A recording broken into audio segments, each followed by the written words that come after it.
Hello les amis, j'espère que vous allez bien. Du coup, on va pouvoir commencer ce petit live exceptionnel. Comme vous le savez, d'habitude, je ne fais pas de live le vendredi. Mais là, je me suis dit que ça serait cool d'en faire un pour pouvoir tout simplement vous revoir les bases du trading ensemble. Donc, j'espère que vous êtes chaud, j'espère que vous êtes motivés pour qu'on voit tout ça ensemble directement. Du coup, les amis, j'espère que tout le monde m'entend bien, que vous allez bien. Aujourd'hui, petit live un peu exceptionnel qui va se baser également sur tout simplement les bases du trading, c'est-à-dire qu'on va vraiment tout revoir ensemble. J'ai noté tout simplement 5 items qui étaient importants à 20 items pardon, qui étaient importants à revoir.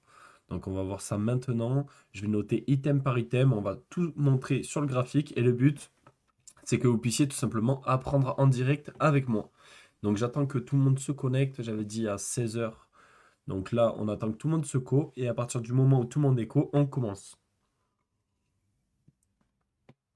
En tout cas, dites-moi si vous êtes en forme, et si vous êtes prêts et prêtes à commencer du coup ce nouveau live.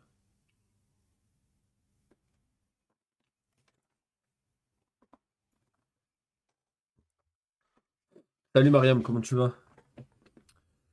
Du coup, je vais commencer, je vais noter les 20 items qu'on va regarder ensemble aujourd'hui. Je vais vous le mettre. Hop, ok. Thématique. On va baisser la taille.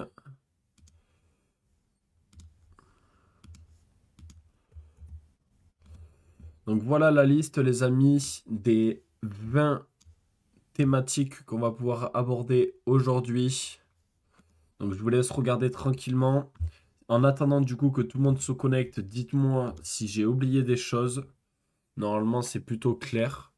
Je pense pas avoir oublié des choses. Le but c'est de faire vraiment un niveau débutant intermédiaire. Donc dites-moi si j'ai oublié des choses ou il y a des choses que vous aimeriez revoir. Ok? Donc à partir du moment où on commence, après on enchaînera.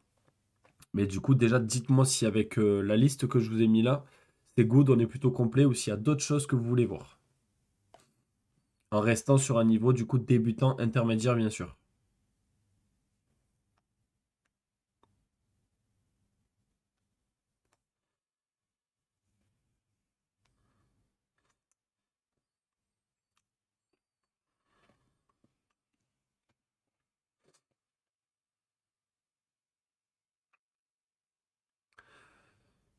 Donc c'est plutôt cool, ça vous convient?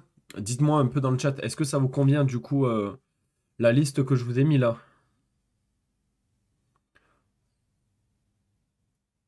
Alors frérot, stratégie ICT SMC, t'es d'accord avec moi que c'est pas un niveau débutant intermédiaire? Qu'est-ce que t'en penses? Salut Lenny, comment tu vas? Donc dites-moi si cette liste vous convient ou s'il y a d'autres choses que vous voulez voir. Je peux le rajouter dans la liste tant que ça reste dans un niveau débutant intermédiaire. Montrer comment identifier un biais day trader. Ça frérot, ça va être sur la prochaine session que je ferai. Je le noterai et je le montrerai. Tranquille et toi? Ouais, ça va au top.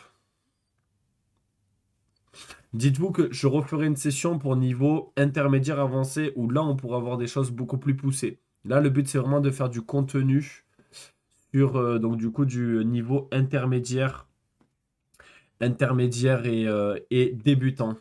Tu m'as montré les OB. Ouais, les OB. Rappelle-le-moi à la fin quand on a fini les 20. Ok? Si on a le temps. Ça marche? Bon, du coup, les amis, on va pouvoir commencer. On va pas plus tarder. De toute façon, être à l'heure, c'est déjà être en retard. Donc, tant pis pour ceux qui ne sont pas là. Ils auront loupé un live qui leur aurait appris beaucoup de choses. Donc là, aujourd'hui, on se retrouve pour ce fameux live qui a pour objectif, clairement, de nous permettre de monter en compétences ou de se former pour ceux qui ne se sont jamais formés. Ok? Donc, bien sûr, si vous voulez avoir accès à plus de contenu, j'ai même un compte YouTube où je vais mettre chacune des vidéos qu'on va voir aujourd'hui. Mais là, du coup, on va se concentrer là-dessus. Voilà. Donc, du coup, la première chose qu'on voulait voir ensemble aujourd'hui, c'était qu'est-ce qu'une bougie? Donc, une bougie, comme vous le savez, du coup, on va avoir deux informations à prendre en compte. On va avoir, pour commencer, du coup, une ligne qui va faire les mèches et on va avoir également du coup, les corps de la bougie. Ok, donc le corps de la bougie, par exemple, ça peut donner ceci. Et on va dire que c'était une bougie haussière. Donc sur une bougie, les informations qui nous importent sont très simples. La première, ça va être tout simplement le prix d'ouverture. Donc le prix d'ouverture, ça va être du coup cette zone, celle que je vais identifier juste ici, qui va être le prix où la bougie a commencé à ouvrir. Ok, quand elle a commencé tout simplement à fluctuer. Ensuite, on va avoir le prix de fermeture qui va être ici, que je vais mettre en rouge.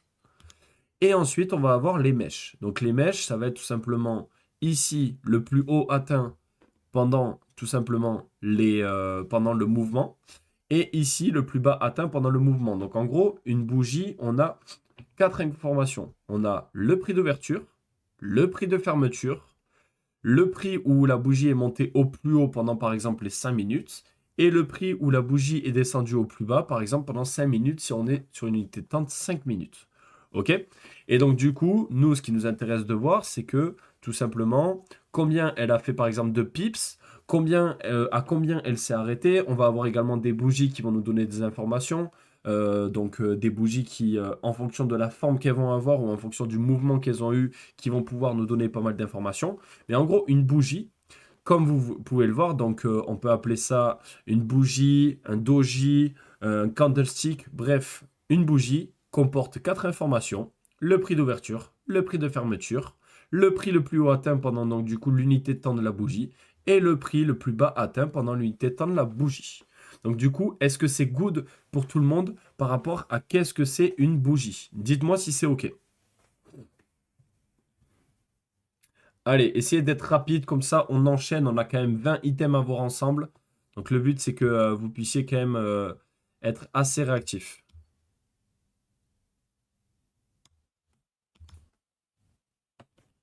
Ouais, c'est OK, allez, parfait.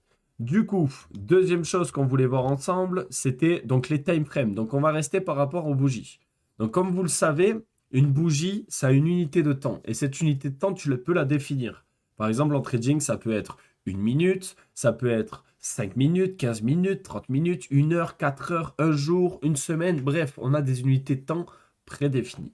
Pourquoi on définit des unités de temps, pardon? Parce que tout simplement, on va avoir des bougies qui vont avoir une durée de vie. Et cette durée de vie de la bougie va être très importante. Tu vas avoir des stratégies où on va attendre par exemple la clôture de la bougie pour se placer. Tu vas avoir des stratégies où on va attendre juste la cassure. Et en fait, chaque bougie va nous permettre d'avoir une certaine unité de temps. Donc, par exemple, là, je suis en M5. Sur cette bougie-là, on s'aurait dit qu'elle aurait ouvert à 4731 et qu'elle aurait fermé à 4846. Donc, on sait qu'elle aurait fait pratiquement 1000 pips en l'espace de 5 minutes, ce qui est très peu probable, je ne vous cache pas. Mais l'objectif, c'est tout simplement de connaître les unités de temps. Plus on descend en unité de temps, plus on va être proche d'un trading avec du scalping, c'est-à-dire des unités de temps très courtes et aller chercher donc des TP très rapides. Plus on va être sur des unités de temps longues, plus on va aller chercher tout simplement des setups qui vont être de plus en plus longs. Donc, est-ce qu'au niveau des unités de temps, c'est bon aussi de votre côté? Dites-moi si c'est OK. Donc pour les unités de temps, si on regarde directement sur le graphique, vous allez voir les amis, que par exemple si je mets le graphique en M5 et si je mets le graphique en H1, vous allez voir qu'on n'a pas les mêmes informations. Ok? On n'a pas le même graphique. En M5, je vais avoir beaucoup plus de détails. C'est-à-dire que je vais pouvoir vraiment me pencher sur le marché et voir tout simplement les informations qui me donnent avec des prix d'entrée précis. Sur du H1, on va être sur des unités de temps beaucoup plus longues avec tout simplement des stratégies qui vont être bien différentes au niveau de la prise de position ou autre. Donc, est-ce que par rapport au time frame, c'est good pour vous également?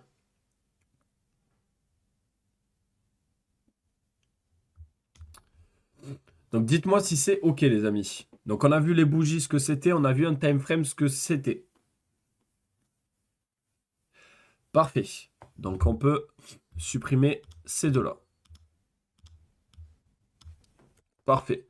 Donc maintenant on va parler des sessions de marché. Pour ça du coup ce qu'on va faire c'est que je vais aller directement sur internet. Comme ça vous aurez même une image. Les sessions en trading. Donc vous tapez des mots très simples hein, pour faire vos recherches, c'est très facile. Et vous allez voir que en termes de sessions, du coup, on en a 4. Donc, alors, attendez. Normalement, si je fais ça et que... Non, ça change rien. Ça ne change rien. Donc, des sessions... Ah, ben, vous les voyez juste ici. Pour ceux qui sont sur TikTok, les amis, juste ici, on les voit. Donc, des sessions, vous allez voir que, du coup, on en a 4. OK? Donc, on va avoir la session de Tokyo. OK? On va avoir la session européenne. Donc, la bourse européenne. On va avoir la bourse de Londres, la bourse de New York. OK? Donc, en gros, on a 3 sessions majeures. Mais celle qui explique le mieux, c'est celle-ci, où vous voyez qu'en gros, on a vraiment 4 sessions bien définies.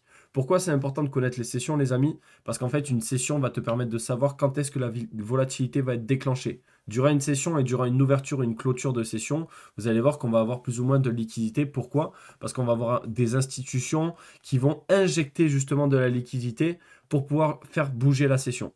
Donc, il y a 4 sessions majeures que vous devez connaître. Session numéro 1, Sydney, de 22h à 7h, qui est corrélée avec Tokyo de minuit à 9h, qui est corrélé avec Londres de 8h à 17h et qui est corrélé avec New York de 13h à 22h. Donc comme vous pouvez le voir, en fait, on a des sessions qui sont corrélées. Qu'est-ce que veut dire corrélé? Ça veut dire qu'elles se chevauchent. Donc forcément, quand il y a 2 sessions en même temps, vous vous doutez bien qu'il y a plus de volatilité. Comme on peut le voir, moi, les 2 sessions que je traite, c'est Londres et New York. Et en fait, ces 2 sessions-là, ce qui est intéressant, c'est qu'entre 13h et 17h, on a Londres et New York en même temps. Ça veut dire qu'on a beaucoup de volatilité, donc beaucoup d'opportunités. Et ce qui fait que, du coup, connaître en fait l'ouverture et la fermeture des sessions va être très important pour toi. Parce que ça va te permettre tout simplement de connaître quand est-ce que tu dois trader et quand est-ce que tu ne dois pas trader, tout simplement. Donc, est-ce que au niveau des 4 sessions à connaître, est-ce que c'est good pour vous, les amis, par rapport à ça? Dites-moi si c'est OK. OK? Donc, on a 4 sessions majeures. On a donc du coup Sydney, Tokyo, Londres et les US. Et moi, personnellement, donc la stratégie OPR que je vous partage tous les jours pendant les lives, on va avoir donc du coup Londres et New York qui vont être impactés par notre utilisation. D'accord? Parfait. En attendant, les amis, je fais juste une petite pause pour pas enchaîner et vous remplir d'informations. En attendant, je vous demande juste une chose. Si vous pouvez vous abonner, cliquez sur le lien qu'il y a ici, dans la bio, pour rejoindre tout simplement les signaux gratuits qu'on envoie toutes les semaines et liker le live, je vous en remercierai. Ça nous permettra d'avoir encore une meilleure visibilité. Et comme ça, on continue à travailler dans de bonnes conditions. Donc merci à ceux qui jouent le jeu. Merci à ceux qui ont rejoint le lien qu'il y a dans la bio. C'est un groupe qui est gratuit et sans affiliation. Donc c'est totalement OK pour vous. Vous pouvez venir, regarder ce que ça donne et repartir. Il n'y a aucun problème. Le but, c'est vraiment que vous découvriez notre méthode de la manière la plus simple possible. OK? Donc les sessions de marché, bam, on les a vues, on a fait une piqûre de rappel. Maintenant, on va rentrer dans le vif du sujet par rapport au graphique. Donc on va parler des tendances, ok? Donc du coup, on va partir sur le graphique directement et on va s'intéresser aux tendances. Donc là, déjà pour commencer, est-ce que vous pensez qu'on est en tendance haussière ou baissière? Avec le graphique que je vous ai mis actuellement devant les yeux, dites-moi. Allez, répondez au tac au tac. Est-ce qu'on est en tendance haussière ou baissière? Haussière. Ok, magnifique. Pourquoi on est en tendance haussière? Pour moi, je vais vous donner 2 méthodes pour pouvoir reconnaître une tendance de la manière la plus simple possible. Première méthode, vous mettez sur le graphique. À l'œil nu, on le voit. Mais pour pouvoir le reconnaître, vous allez voir que pour voir si c'est une hausse ou une baisse, pour une hausse, on a juste à regarder si les points les plus bas sont de plus en plus hauts. Ici, on a le premier point le plus bas, le deuxième, le troisième, le quatrième, le cinquième et le sixième. Comme vous pouvez le voir, chaque point plus bas est de plus en plus haut, ce qui veut dire qu'on est en tendance haussière. La deuxième façon de pouvoir le repérer, moi je l'utilise beaucoup, c'est prendre la droite de tendance sur TradingView et on place en fait du plus bas vers le plus haut. Si quand on place la droite de tendance, on arrive à placer la droite sans casser les bougies, c'est-à-dire en la plaçant comme ceci ou en plaçant une deuxième comme ceci, voilà, regardez. Si on arrive à placer des droites sans qu'elles soient cassées et qu'on a un marché qui rebondit dessus, ça veut dire qu'on est également en tendance haussière, tout simplement. Ok? Donc pour placer une droite de tendance je vais vous montrer ça de suite parce que c'est très très important de savoir les placer. Une droite de tendance, quand tu la places, tu as le droit de casser une chose mais pas une autre. Ok? Comme tu peux le voir sur une bougie, je l'ai expliqué juste avant, on a le corps et on a la mèche. La mèche, pourquoi c'est moins important que le corps? Parce qu'en fait, ce n'est pas de la volatilité, de la liquidité, la mèche. La liquidité, elle est dans le corps de la bougie. Et le corps de la bougie, il est représenté tout simplement par cette grosseur, là, juste ici. Ça, c'est le corps d'une bougie. Ok, la mèche, c'est ce qu'il y a en dessous. Donc ça, c'est le plus bas qu'elle a atteint. Ça, c'est le plus haut qu'elle a atteint. Et moi, quand je place une tendance, en fait, ma seule règle, c'est de pouvoir tout simplement casser les mèches, mais pas le corps. Donc, c'est-à-dire que là, par exemple, regardez, je vous donne cet exemple juste ici. Ici, on peut voir que je suis sur le corps de cette bougie. Alors, attendez, je dézoome. Hop, voilà. Donc ici, je suis sur le corps de cette bougie.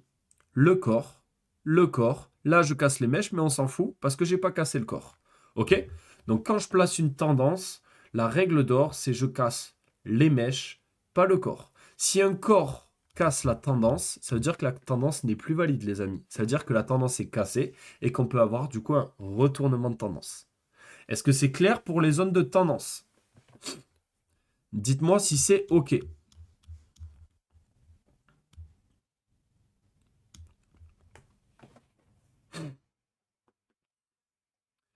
Ok, c'est bon pour Mariam, c'est bon pour Thierry, c'est bon pour Sané. Ouais, c'est bon pour tout le monde? On peut passer à la suite? Parfait. Et comme je l'ai dit, n'hésitez pas à vous abonner, n'hésitez pas à liker le live et n'hésitez pas surtout à cliquer sur le lien qu'il y a dans la bio. Ça vous permet d'avoir accès directement à tous les trades qu'on enverra la semaine prochaine. Lorsque sur deux ou plusieurs time frames, on a des tendances différentes, que dire? Tu parles de quel time frame exactement, Goody? Parce que par exemple, en M5 et M15, c'est pas possible d'avoir deux tendances différentes. Sur des tendances très très courtes, c'est pas possible.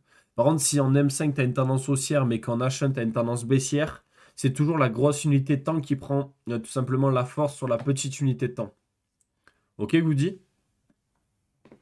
Bah, du coup, je t'ai répondu. Du coup, maintenant, on va voir ce que c'est les plus hauts, plus bas. Ok? Donc, ça, c'est très très important parce qu'en fait, ça va nous permettre tout simplement d'identifier des possibles zones d'ATH et des possibles zones tout simplement de plus bas. Donc, déjà, est-ce que tout le monde sait ce que c'est un ATH? Dites-moi juste oui ou non dans le chat et je vous explique ce que c'est un ATH.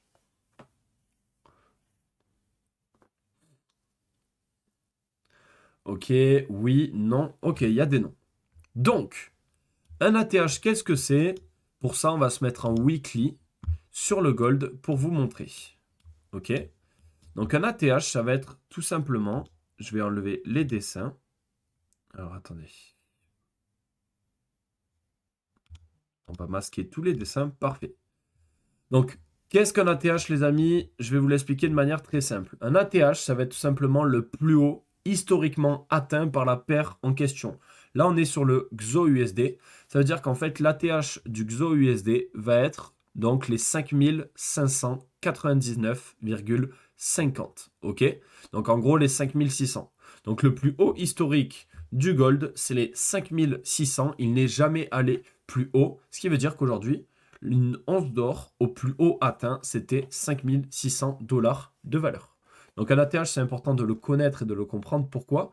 Parce que souvent, quand le marché arrive vers un ATH, il a deux réactions. Soit une réaction de retournement, c'est-à-dire qu'il est venu chercher la liquidité plus haut et il va rechuter pour ensuite casser l'ATH, soit tout simplement clôturer au-dessus de l'ATH et aller faire un nouveau plus haut historique, etc., etc., etc. Ok? Maintenant, nous, ce qui nous intéresse dans les plus hauts et les plus bas historiques, ça, on va descendre un peu en unité de temps. Ok? On va se mettre sur du M15. Ok? Donc sur du M15, en fait, nous, ce qu'on regarde, c'est pas où est le plus haut historique depuis toujours, parce que ça, c'est pas quelque chose qui nous intéresse. C'est de trouver en fait des zones où le marché peut break pour aller chercher des nouveaux plus hauts ou des nouveaux plus bas. Ok? Là, si on met le marché par exemple en M15, on peut voir qu'on peut rencontrer des zones de retournement. Les zones de retournement, ça va être des anciens supports ou des anciennes résistances qui peuvent faire foi. Ok? Donc moi, pour qu'une résistance ou un support soit tout simplement valide, il me faut minimum 5 points de touche. Donc je vais m'amuser en fait à prendre des zones, tout simplement des lignes horizontales, et placer sur des zones où on a eu 5 points de touche. Par exemple, sur cette zone-là. OK? On peut avoir également d'autres zones. On peut avoir également celle-ci, juste ici. Comme vous pouvez le voir, on a du coup cette zone où ça a rejeté. Et en fait, ces zones-là sont des zones de plus haut qui, si elles sont cassées, c'est-à-dire qu'on a une bougie qui clôture au-dessus, peut aller chercher du coup un nouveau plus haut, puis un nouveau plus haut, puis un nouveau plus haut. Et ça, c'est des confirmations dans des stratégies qui peuvent être très intéressantes. Aller chercher des zones de plus haut et de plus bas, c'est quelque chose qui peut être très intéressant pour un trader qui trade sur du price action. Ok? Donc, est-ce que pour les zones de plus haut et plus bas et ATH, est-ce que c'est quelque chose que vous avez assimilé et bien compris, sachant que après, vous inquiétez pas, on reviendra sur les zones de résistance et de support. Constat sur un ATH, après chaque cassure de ATH fait au moins 80 pips. Mais moi, j'ai créé une stratégie justement sur ATH où on va chercher au minimum 60 pips, puis au minimum 180 pips. Donc oui, totalement. Quand un ATH est cassé, il va chercher un minimum de pips avant de rechuter. Ok? Donc est-ce que c'est good par rapport au plus haut et au plus bas, les amis? Où c'est que je l'ai mis mon dessin?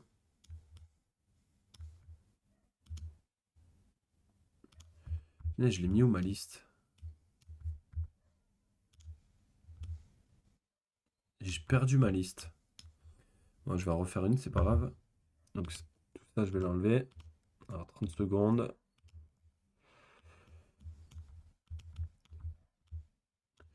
Je vais refaire ma liste parce que du coup, je l'ai perdu. Donc on en était à ici.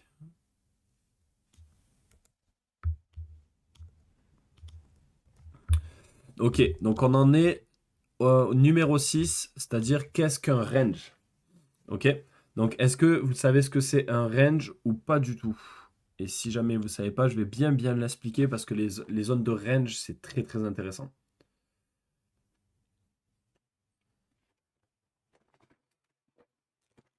Ok.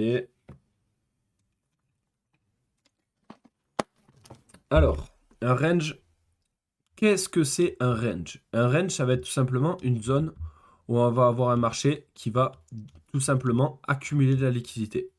Ici, on en a un joli, juste là, je vais vous le montrer. Donc là, on peut voir qu'on a une zone de range. Pourquoi? Parce qu'en fait, un range, c'est tout simplement une zone où le marché va être bloqué entre deux niveaux.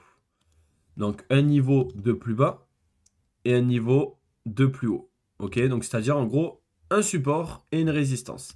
Et comme tu peux le voir, en fait, une zone de range, c'est une zone où le marché va accumuler beaucoup de liquidités, faire des bougies de plus en plus courtes, donc avec de moins en moins de volume, ce qui va permettre au marché à un moment donné d'avoir tellement accumulé qu'il va pouvoir créer même un triangle de compression qu'on peut rajouter en plus et que je vous expliquerai juste après. Mais en gros, une zone de range, ça va être une zone où on va avoir un marché qui va tout simplement accumuler entre deux zones, donc entre un plus haut et un plus bas. On peut même en trouver une autre si vous voulez. On en a même une ici, par exemple. Regardez. Donc, on a cette zone-là, où pareil, on a la même chose. Regardez, on a un plus bas et on a donc du coup un plus haut. Et on peut voir que le marché accumule entre ces deux zones directement avant de casser et partir à la hausse. Ok? Donc un range, c'est tout simplement une zone d'accumulation du marché qui va accumuler la liquidité pour ensuite pouvoir partir vers un plus haut ou un plus bas. Est-ce que c'est good pour vous? On peut prévoir la cassure? Ouais, on peut prévoir la cassure à partir du moment où moi, ce que je fais, c'est que pendant les périodes de range, je vais rajouter du coup une autre confirmation et c'est celle que je vais vous montrer maintenant.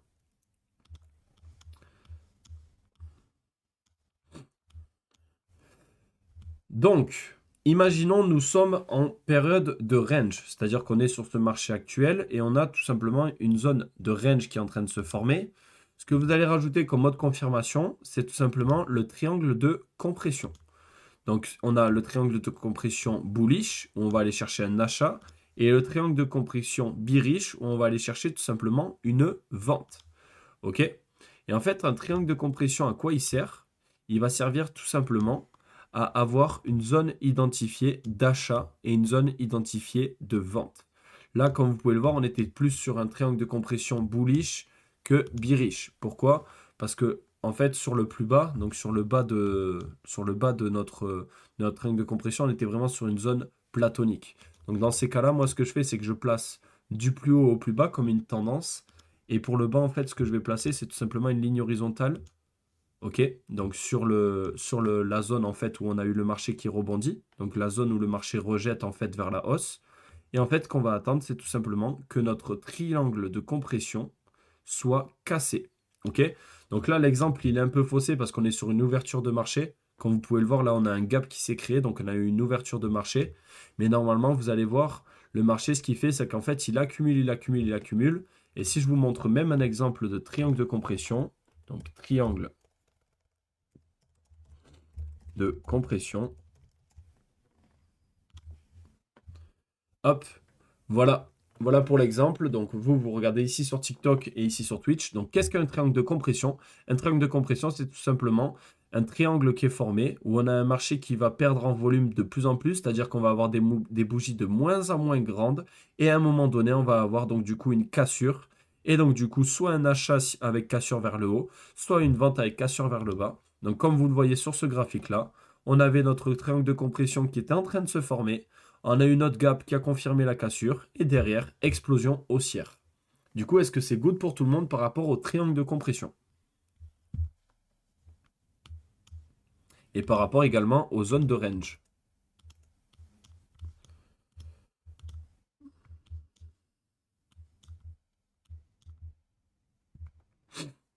Oui, ok, oui, oui, oui. Bon, mais parfait tout ça. Parfait les amis. Donc vous voyez, vous commencez à bien piger, hein. Du coup, on a vu ce que c'était un range. Maintenant, on va rentrer sur le schéma de support-résistance. Donc ça, on va les faire ensemble. Donc, je vais les supprimer. Hop.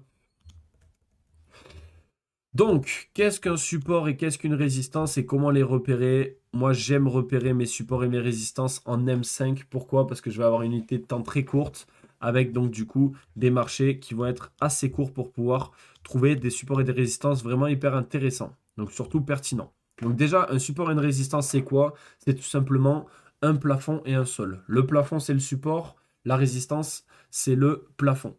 OK? Donc, on a le sol et le plafond, vous le savez, hein, si tu es dans ta chambre et que tu sautes du sol au plafond, tu ne peux pas traverser les deux. Le marché, c'est exactement la même chose. C'est-à-dire que pour reconnaître tout simplement une zone de support et de résistance, on va tout simplement regarder sur le marché une zone où le marché va tout simplement rebondir sur un plus bas et également rebondir sur un plus haut. Donc, pour qu'il soit pertinent, les amis, il nous faut au minimum 5 points de touche. Donc, un point de touche, ça veut dire une mèche qui a rebondi dessus et qui est repartie à la hausse. On l'a une fois et une fois, deux fois et deux fois, trois fois et trois fois, quatre fois et quatre fois. OK? Et chaque mèche qui touche en fait la ligne rouge confirme ton support ou ta résistance. Donc là, comme vous pouvez le voir, on avait notre support ici, notre résistance là. Et au moment où le marché a clôturé au-dessus de notre résistance, on a eu donc du coup un petit pump. Donc vous voyez, un support et une résistance sont tout simplement une zone où on va avoir de la liquidité qui va être transmise entre les acheteurs et les vendeurs, tout simplement. Est-ce que c'est good pour vous?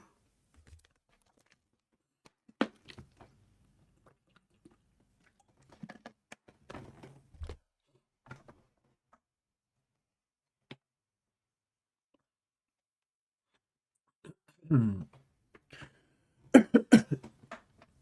Alors attendez, 30 secondes.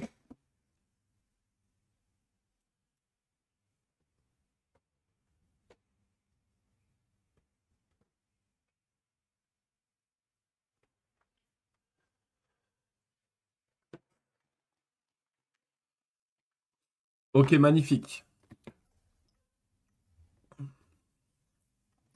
Magnifique, magnifique, magnifique.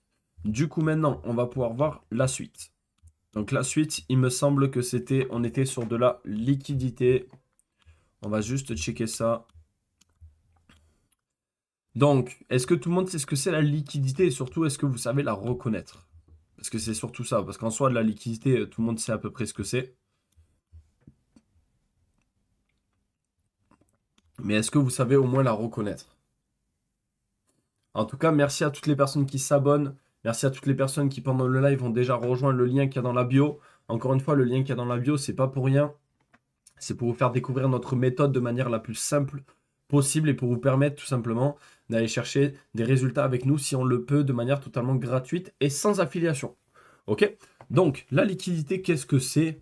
Ben, ça va être tout simplement des zones sur le marché où on va avoir pas mal de rejets. Ok? Donc, moi, comment j'identifie la liquidité? En fait, je m'amuse tout simplement à repérer des zones où on va avoir des grosses mèches. Parce qu'en fait, une mèche qui rejette est tout simplement une zone où on a de la liquidité. Donc pour ça, en fait, ce que je vais faire, c'est que je vais tracer tout simplement des cercles là où on a de la liquidité. Donc là, on peut voir que ici, on en avait.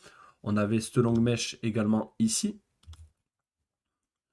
Donc là, on a une autre zone de liquidité. On peut voir qu'on peut en avoir également sur cette zone-là, où on est venu chercher de la liquidité.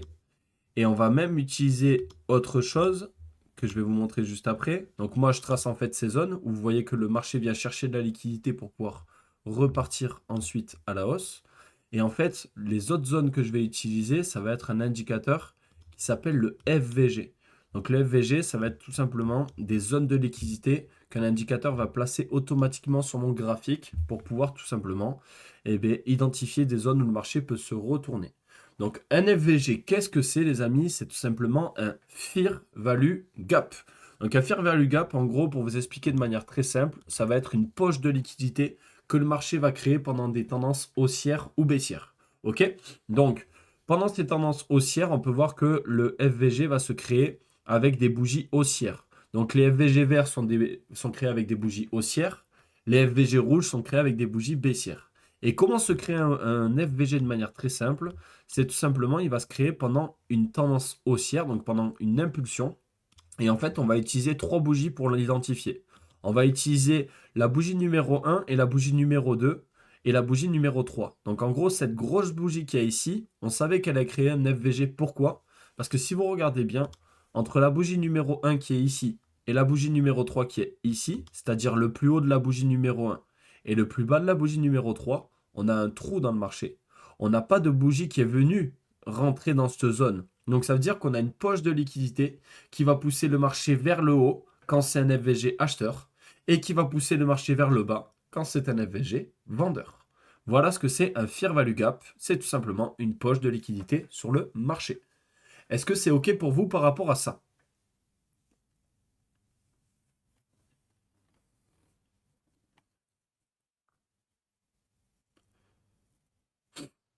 OK, oui, oui.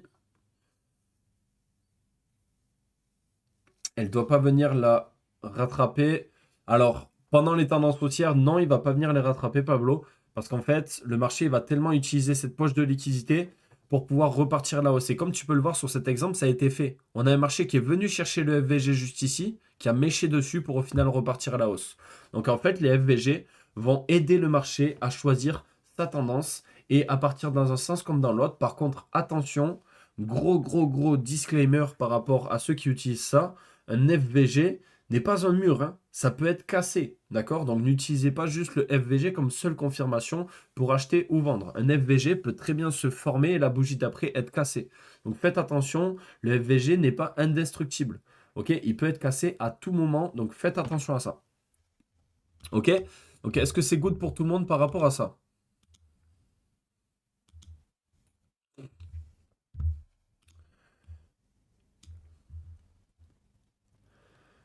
Ok, ça a l'air pas mal. Allez, on va regarder où on en est.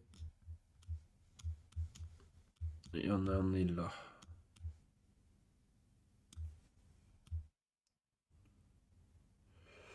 Ok, donc liquidité, ça a été fait. Attention, maintenant, on va rentrer vraiment dans un aspect technique. Donc, il va falloir que vous soyez concentrés. On va parler de cassure, de pullback, de zone d'intérêt, de point d'entrée. Ok, donc là, il va falloir être vraiment concentré et limite prendre des notes parce que là, pour le coup, on est sur tout simplement des zones qui vont être très importantes. Ok, donc déjà, je vais tout simplement préparer un setup pour pouvoir vous montrer ce que c'est, par exemple, une zone de break.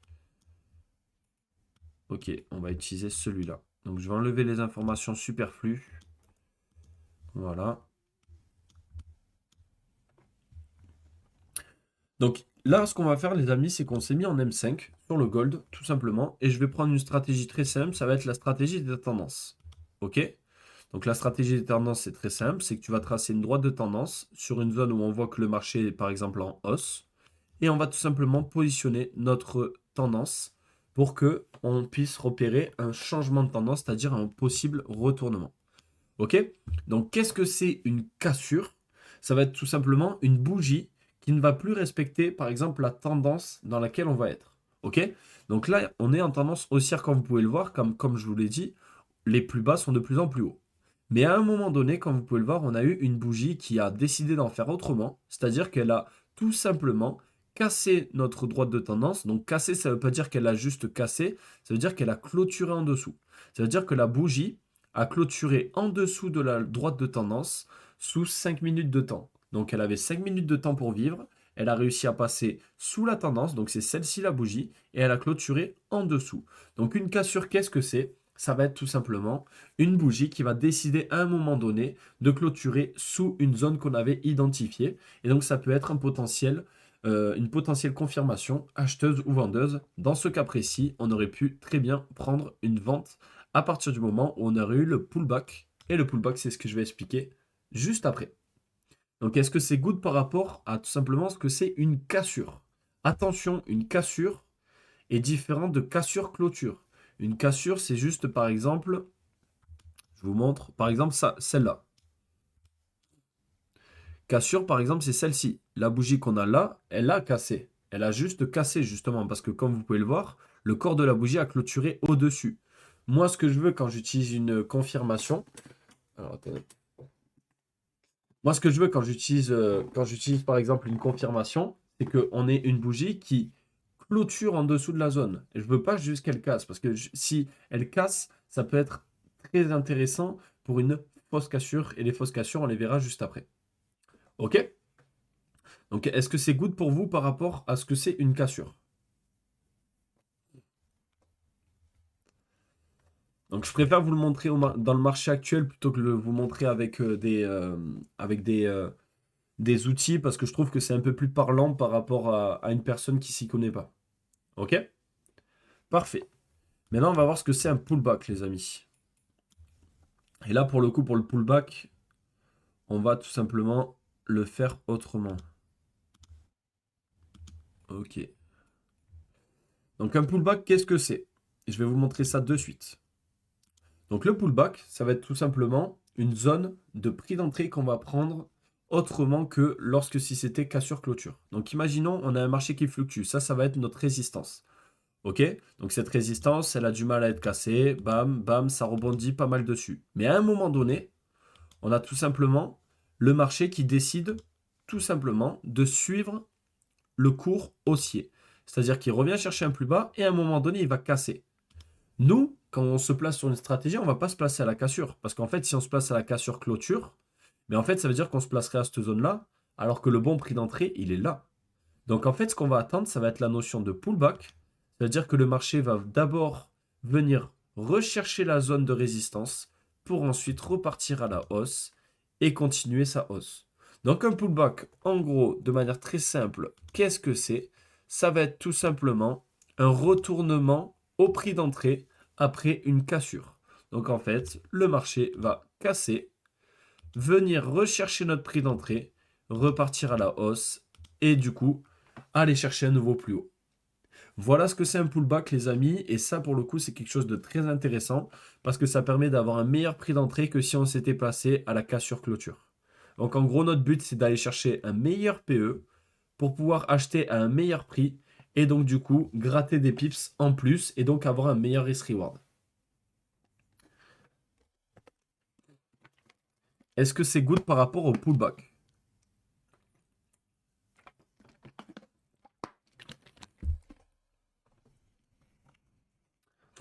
Allez, soyez réactifs les amis. Qu'est-ce qui rend un FVG exploitable? Alors, un FVG pour qu'il soit exploitable, comme tu dis, il faut tout simplement qu'on ait eu plusieurs points de touche dessus. Donc je vais vous montrer des exemples de FVG qui sont très intéressants. Pour moi, un FVG exploitable, comme tu dis si bien, ça va être un FVG qui a déjà eu des points de touche dessus et qui a résisté. Celui-là, par exemple, est très intéressant. Pourquoi? Parce qu'il s'est créé en fait sur cette bougie-là, donc juste ici. Et on peut voir que le marché est venu retest dessus. Donc retest, ça veut dire qu'il est venu le toucher pour voir s'il était résistant, récupérer la liquidité haussière pour pouvoir repartir. Et le deuxième FVG que je trouve très exploitable, c'est celui-ci, parce que celui-là, il a été testé une fois, deux fois, trois fois, quatre fois, cinq fois. Donc pour moi, un FVG exploitable est un FVG qui va tout simplement avoir plusieurs points de touche dessus sans être cassé. Un FVG n'est pas un support. Un support, c'est tout simplement une zone sur le graphique qui peut être par exemple ici. Donc là, on peut avoir un support, oui. Un FVG se crée pendant une impulsion. Ça va être une poche de liquidité. Un support n'est pas une poche de liquidité. Un support, c'est une zone où le marché, en fait, s'appuie pour pouvoir repartir. Donc souvent, quand il y a un support, il y a des FVG. Mais attention à ne pas confondre support et Fair Value Gap, qui sont deux choses différentes. Parce qu'un Fair Value Gap est tout simplement un trou dans le marché qu'une bougie a laissé pendant tout simplement un volume haussier ou baissier. Est-ce que du coup j'ai répondu à ta question, Matt? Dis-moi si c'est OK.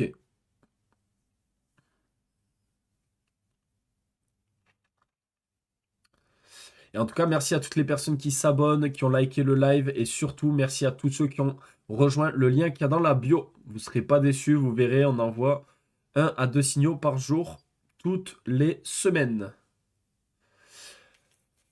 Ok, du coup maintenant on va voir les autres étapes. Je vais juste remettre mon pull.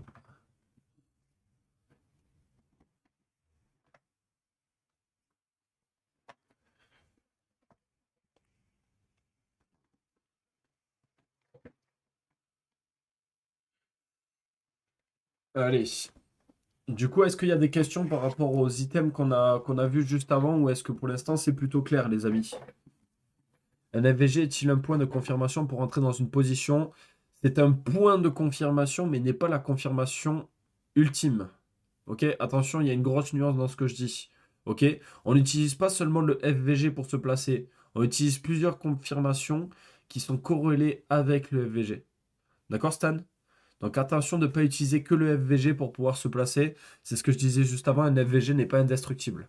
Un FVG peut être cassé. Et en plus de ça, imaginons on est sur une tendance haussière, on a des FVG baissiers, mais du coup on peut très bien avoir une cassure du FVG et avoir un FVG baissier qui se place. Ok? Ouais, t'as une question, Goody, je t'écoute. Et après on enchaîne sur la suite.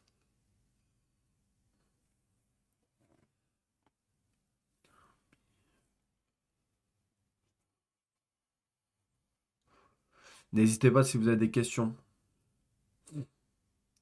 Après ta leçon, explique un OB valide. Ouais, les OB, je vais les voir, vous inquiétez pas. Un support représente un endroit où est placée position acheteuse.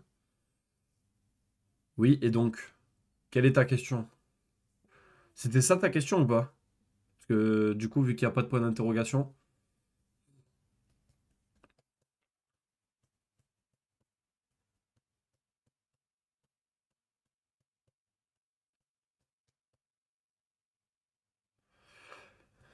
Du coup, j'attends ta question, hein, Goody. Et n'hésitez pas si vous aussi vous avez des questions. Ok? Bon, du coup, on va enchaîner. Je répondrai aux questions après. On va pas perdre de temps. Allez, c'est parti. Et après, ouais, je vous montrerai les.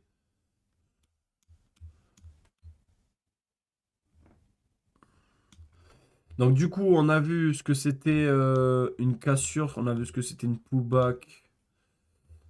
Donc, tout ça, c'est good. Oh, là, on va rentrer dans le vif du sujet. Ça va être très intéressant, les amis. Donc là, on va aborder trois choses qui sont intéressantes, les amis. C'est point d'entrée, SL, TP. Ok? Ça, c'est fondamental. Ok? Quelqu'un qui ne maîtrise pas ça est pas un trader rentable à mes yeux. On ne peut pas être rentable si on ne maîtrise pas ce que je vais aborder maintenant. Ok? Donc, un point d'entrée, on va prendre exemple avec ça. Hop, voilà.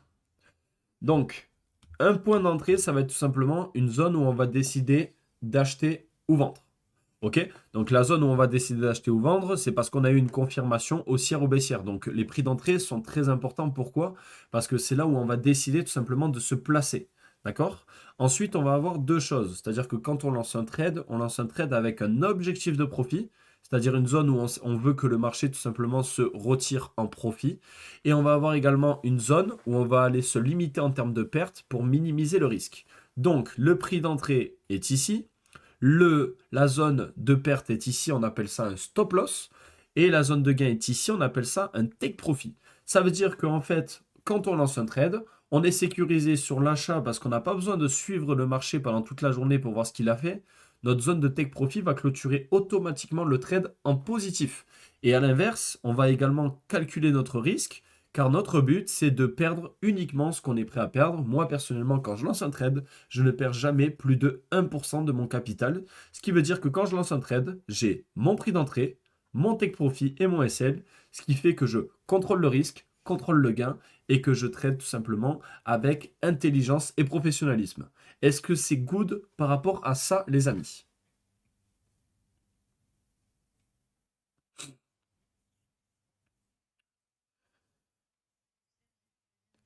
Donc c'est très très important que vous respectiez le prix d'entrée. Parce que le prix d'entrée va changer beaucoup de choses par rapport à vos graphiques. Ok? Que si je me place à 4722 et à 4718, ce n'est pas la même chose. Parce que ça va changer également ton risque, le lot, ça va changer beaucoup beaucoup de choses. Donc s'il y a des prix d'entrée qui sont annoncés, imaginons demain je vous dis il faut acheter à 4718, on n'achète pas à 4722. Il faut acheter à 4718. Parce que le risque a été calculé par rapport à ça. Donc faites attention, quand vous faites du copy trading, pour certains, je sais que vous allez de télégramme en télégramme pour essayer de faire de l'argent. La plus grosse des erreurs que vous faites déjà, c'est de trader à fond propre. Et en plus de ça, de trader sans prendre en compte les bases du trading. Et prix d'entrée TP, SL, c'est la base du trading. Ok?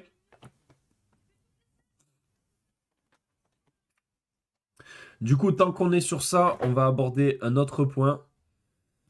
Est-ce que vous savez ce que c'est un break-even, les amis? Ou souvent appelé BE? Si le prix d'entrée change, le lot change. Oui, tout à fait. Parce que si ton prix d'entrée change, ça veut dire que le nombre de pips qu'il y a pour aller au SL, ça va être tout simplement, du coup, ça va changer le risque. C'est quoi un SL? C'est un stop loss, Stan. C'est ce que je viens d'expliquer. Le SL, c'est ta limite de perte. Le TP, c'est ta limite de gain. Enfin, ton objectif de gain, pardon. Pour les futurs, tu conseilles combien un SL? Alors là, frérot, pour le coup, un SL, ça se planifie pas à l'avance, ça se planifie en fonction du graphique, ce qu'il nous donne comme information. Attention à la question que tu me poses, parce que là, tu me fais peur, hein. Ok?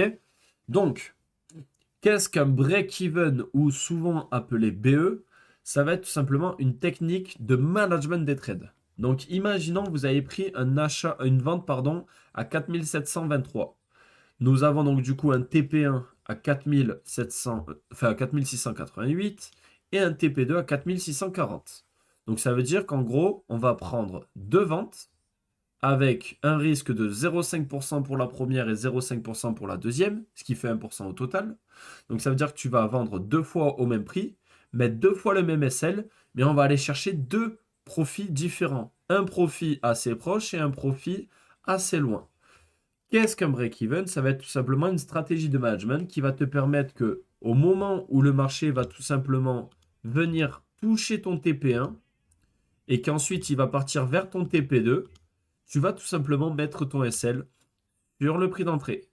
Comme ça, si jamais le marché fait tout simplement ceci, c'est-à-dire qu'on a touché le TP1 et que derrière le marché, avant de toucher le TP2, il revenait chercher ton SL, ce qui peut arriver, mais toi en fait tu seras sorti en neutre, ce qui veut dire que ton premier trade t'aura rapporté de l'argent et que le deuxième trade aura été clôturé à 0 euros, donc c'est-à-dire sans perte, et ce qui fait que du coup, tu as fini ta journée en positif au lieu d'avoir juste touché ton TP1 et derrière avoir pris le SL.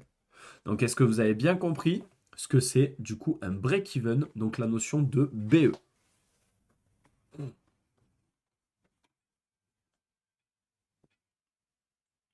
Et ça, c'est très très important de le faire, les amis, parce que ça fait partie de la stratégie d'un trader de savoir manager ses trades. Ok? Savoir lancer des trades, c'est bien. Par contre, savoir manager ses trades, c'est encore mieux. Ok? Et pour ça, les amis, pour le coup, là, je vous donne des bases que vous êtes censés avoir. Mais si vous voulez vraiment exceller en trading, vous ne devez pas vous arrêter à ce que je suis en train de vous dire. Ok? Vraiment, pour le coup, moi aujourd'hui, quand je forme du coup les étudiants, enfin les étudiants, que je forme les élèves que je prends dans mon académie, le but c'est de maîtriser ces bases.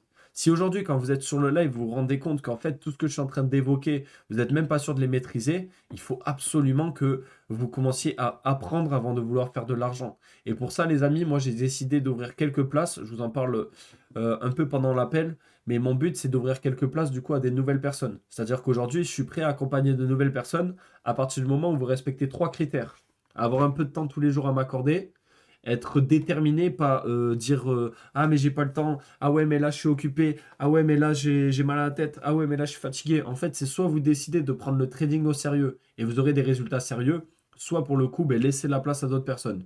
Mais aujourd'hui, si tu es motivé et que tu as envie de vouloir tout simplement faire du trading quelque chose de sérieux pour toi, et je parle pas d'en faire son travail à temps plein, je parle juste de vouloir essayer de réussir à faire un minimum de profit tous les jours, envoyez-moi un message en privé, on en discutera après l'appel. Comment prendre le TP1 avant de mettre à BE? En fait, sur MT5 ou MT4, je sais pas sur quelle plateforme vous tradez, vous avez la possibilité de prendre autant d'achats et de ventes que vous voulez. Ok? Donc en fait, nous, quand on envoie par exemple TP1, TP2, TP3, ça veut dire qu'on vise par exemple une zone de profit à ce niveau-là, une zone de profit à ce niveau-là, et une zone de profit à ce niveau-là. Ok? Mais on va pas lancer qu'un seul trade pour aller chercher les trois zones de profit. Parce que sinon, ça veut dire qu'il faut faire des clôtures partielles et c'est un peu relou, il faut être souvent sur son téléphone. Nous, comment on fonctionne? C'est très simple. C'est-à-dire que si je dis par exemple, attention, il faut prendre une vente à 4722, tu vas prendre une vente à 4722 x 3, ça veut dire que tu vas cliquer 3 fois sur vente. Ça veut dire que tu as divisé du coup ton lot en 3. Donc 0,33% de risque pour la première position, pour la deuxième et pour la troisième, ce qui fait 1% au total. Donc tu risques pas plus que ce que tu as envie de perdre. Et du coup, le marché, en fait, chaque fois qu'il va toucher une des lignes, il va tout simplement clôturer ton trade en positif. Ce qui veut dire que tu n'as pas besoin d'être figé sur ton téléphone et tout le temps regarder où en est le marché. Parce que tu as ton SL et ta TTP. Tu n'as rien à faire. Par contre, si par exemple l'éducateur, quand on a touché le TP1 et qu'on se dirige vers le TPE, il dit attention, il faut BE, mais c'est là où tu vas prendre ton SL et tu vas le mettre sur le prix d'entrée pour tout simplement ne plus rien risquer et aller chercher tranquillement le TP2 et le TP3. Est-ce que c'est clair pour toi? Est-ce qu'on peut ramener le SL au-dessus du point d'entrée après avoir fait TP1? Oui, mais c'est risqué parce que du coup, souvent le marché, ce qu'il fait, c'est qu'il fait ça. Donc il vend, il touche le TP1, il revient chercher le prix d'entrée et il rechute et il va chercher le TP3. Donc toi, au final, tu t'es fait sortir bêtement. C'est pour ça qu'il ne faut pas BE trop rapidement. Et c'est pour ça que ça s'apprend encore une fois. Le management d'un trader, ça s'apprend, les amis. Ça ne vient pas comme ça en claquant des doigts en regardant un live à 16 heures où je vous explique tout. Vous voyez bien qu'il y a beaucoup, beaucoup, beaucoup de notions. Là, dites-vous que on a pris un peu de temps pour voir 20 items que je voyais assez importants. Mais les amis, ça suffit pas, hein. Ça suffit pas. Il faut avoir plus de connaissances. Bon, du coup, on a vu ce que c'était un take profit, un stop loss, un prix d'entrée. Maintenant, on va avoir tout simplement qu'est-ce que c'est un risk reward, qu'est-ce que c'est une gestion du risque, un drawdown, l'overtrading et le revenge trade. Ok? Tu peux reprendre, s'il te plaît? Bah, frérot, je viens d'expliquer 3 fois. T'abuses. Dis-moi plutôt les questions que tu as, je vais pas tout réexpliquer. C'est mon point faible de management. Ouais, mais c'est le point faible de beaucoup de personnes. Sauf que le problème, c'est que vous mettez tellement le focus dans je veux être rentable que vous mettez pas assez le focus dans je veux être compétent. Les compétences remplissent ton portefeuille. C'est pas l'inverse. C'est pas ton portefeuille qui remplit les compétences. C'est l'inverse, les amis. Essayez pas de réinventer la roue du succès alors qu'il n'y a qu'une seule roue du succès. Dans le trading, c'est je me forme, je pratique et ensuite j'encaisse. C'est pas j'essaie d'encaisser, puis après je me forme, puis après je pratique. Ça marche pas comme ça.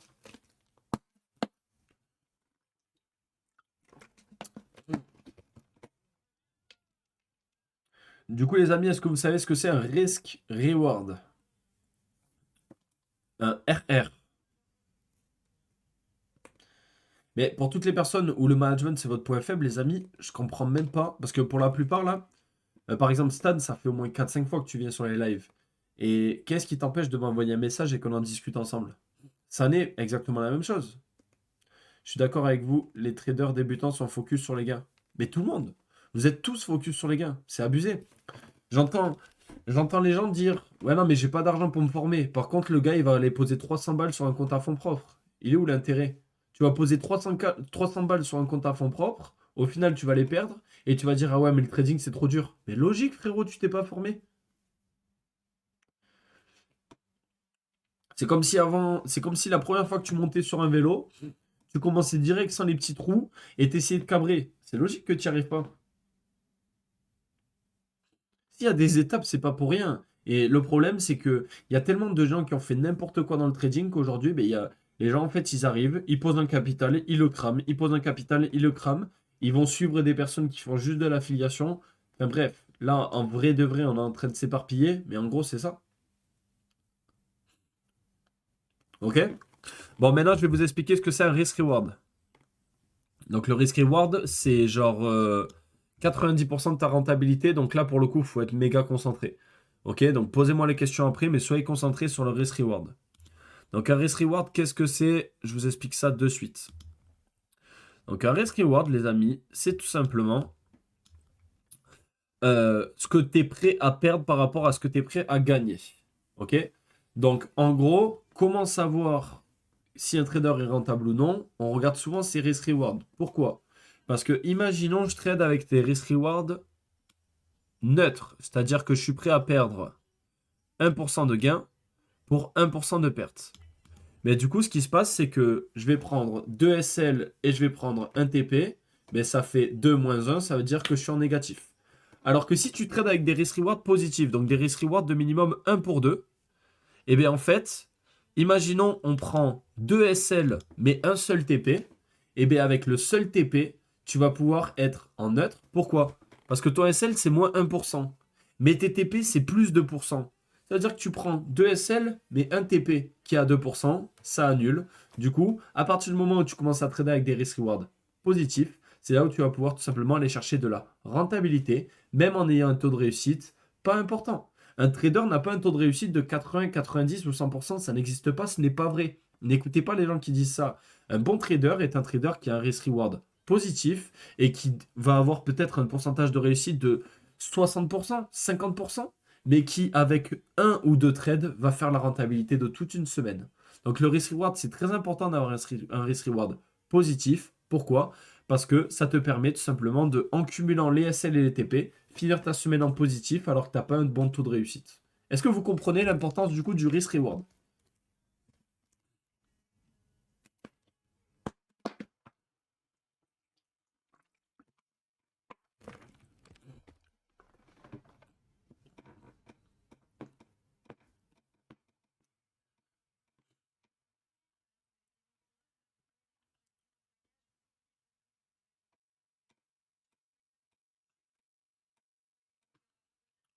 Ok, magnifique. Du coup, maintenant, on va partir sur la gestion du risque. Donc, la gestion du risque, c'est, je pense, 90% de la cause d'échec d'un trader amateur, débutant, intermédiaire, ce que vous voulez, même de trader avancé. La gestion du risque, c'est ce qui fait que n'es pas rentable en fait. Tout simplement, avec tout ce qu'on a vu juste avant, bien sûr, mais ça, c'est une très très grosse raison. Pourquoi? Parce que souvent, vous me dites, ouais, mais moi, je trade avec 300 euros de capital et franchement, je m'en sors bien. Ok, mais normalement, un trader, et vous pouvez en discuter, regarder des vidéos, des formations, etc. Un vrai trader va avoir une limite de perte maximale pardon, à la semaine et une limite de perte maximale au quotidien. Je vous donne ma gestion du risque. Donc, ma gestion du risque, moi, personnellement, ce que je vais faire, c'est que je vais avoir du coup 1% de perte, 1% de perte par trade. Donc, ma gestion du risque, c'est très simple. Hop. Donc, la gestion du risque que j'ai tous les jours, c'est 1% de perte par trade. Par trade. 2% de perte par jour. 4% de perte par semaine. Ce qui veut dire que, vu que je lance en gros un trade à 1%, ça veut dire que j'ai le droit à 2 SL à la journée et 4 SL à la semaine. Rien qu'en gérant ça, vous serez rentable. Le problème, c'est que vu que vous tradez avec des capitaux de 100, 200, 300, 400, 500 euros, et que vous mettez des lots qui ne sont pas en raccord avec ce que vous avez le droit de risquer, mais vous, en fait, au lieu de risquer 1%, vous risquez 20%, 30%, 40% de votre capital. Pourquoi? Parce que le lot, ça se calcule. Mais ça se calcule en fonction de ton capital. Et si là, maintenant, je vais sur la calculatrice, et on va le faire après, si je vais sur la calculatrice et que j'essaie de calculer des lots avec un capital à 300 euros, vous verrez que le plus gros lot que vous pourrez mettre, ça sera du 0,101, 0,02, 0,03 maximum. Maintenant, soyez honnête. Pour les personnes qui tradent à fonds propres, vous mettez combien de lots au maximum? Dites-moi. Je vous écoute. Combien vous mettez de lots, les amis? Pour ceux qui traînent avec des capitaux à fonds propres.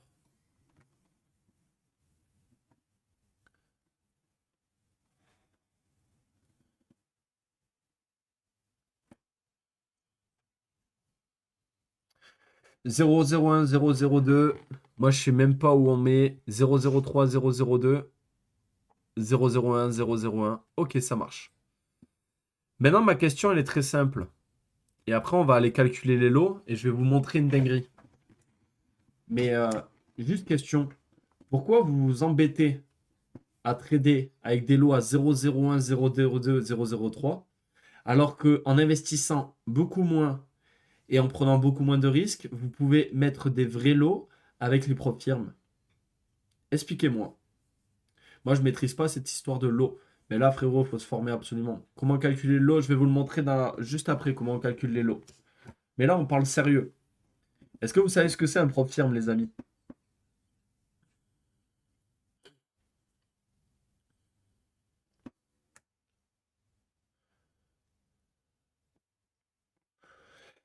Car on est débutant. Et justement, si vous êtes débutant, formez-vous. J'ai du mal à comprendre le fonctionnement des propres firmes perso. Non, non, non. Ok, donc personne ne sait ce que c'est un propre firme. J'explique. Je vais vous expliquer ça de suite. Donc, encore une fois, ce que je vous dis, ce n'est pas méchant. Je suis pas en train de vous taper sur les doigts ou quoi que ce soit. C'est juste que aujourd'hui, je trouve que on essaie de chercher la facilité dans un domaine qui demande des compétences. Et ça, c'est quelque chose que j'accepte pas. Moi, c'est parce que j'ai un petit compte. Ok. Alors, je vous explique. Donc, qu'est-ce que c'est un propre firme? Un propre firme, c'est tout simplement, on va dire ça, une entreprise qui va vous permettre d'avoir accès à des gros capitaux en passant tout simplement comme un examen. Donc l'examen, c'est très simple. En gros, tu as deux phases à passer. Donc il te donne accès à un compte qui est en démo, donc un compte démo, c'est-à-dire de l'argent fictif. Et en gros, il te demande en phase 1 de faire 8% de gains, donc 8% de gains, et pas dépasser du coup 10% de pertes. Ok? Donc ça veut dire que si dans la première phase, tu arrives à faire 8% de gains et ne pas dépasser les 10% de pertes, félicitations à toi, tu passes à la phase 2. Ce qu'il faut faire attention juste, c'est ne pas tout simplement dépasser également les 5% de gains la journée. Mais étant donné que depuis le départ, je vous forme et je suis en train de vous dire tout simplement qu'on ne doit jamais dépasser 2% de pertes à la journée, ce problème, on l'enlève. Mais en gros, un propre firme te donne accès à un compte démo pour te dire, écoute, si tu passes la phase 1, que tu fais 8% de gains, et qu'ensuite on passe donc du coup à la phase 2, et que sur la phase 2, avec le capital que tu as, tu fais, pardon, avec le capital que tu as, du coup tu fais 5% de gains, tu es funded. Qu'est-ce que ça veut dire funded? Ça veut dire que le capital avec lequel tu trades en démo, pardon, t'appartient. Quand je dis qu'il t'appartient, ça veut dire que, imaginons, tu as pris un capital à 10K. Parce que les propres firmes, ça va de 6K à 500 000.